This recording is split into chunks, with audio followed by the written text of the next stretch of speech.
May kukwento ako sa'yo, Lapi. Sige. May nakasabi ako kanina. Siguro mga ano yun, puti yata yun. Mga nasa edad na nasa 72 yata, 75 ganun.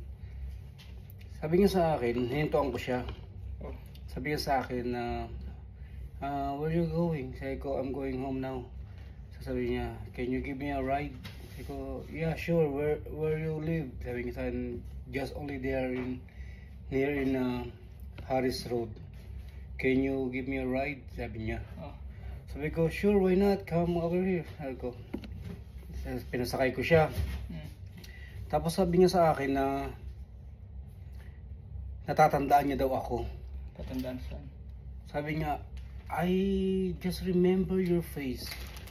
Sabi niya sa akin. Tapos sabi ko, paano mo ko nakilala? Saan mo ko nakilala? So sabi niya sa akin, I could imagine you are Wolf before. What? Wolf. What? Ba? Sabi, kinabahan naman ako. Sabi ko, sila Wolf ba to? Wolf daw ako. Sabi ko, how do you know I'm Wolf? Pinakayan ko lang siya. Siguro, akala ko, nag-joke lang siya. Sabi ko, how do you know I'm Wolf? Tapos sabi niya sa akin, you see, check your back. Sabi niya sa akin, check your back. There's some bone here. That's the marker that you are a wolf before. Tignan mo, check mo dito ko. Hawakan mo. Ha! Tangin mo!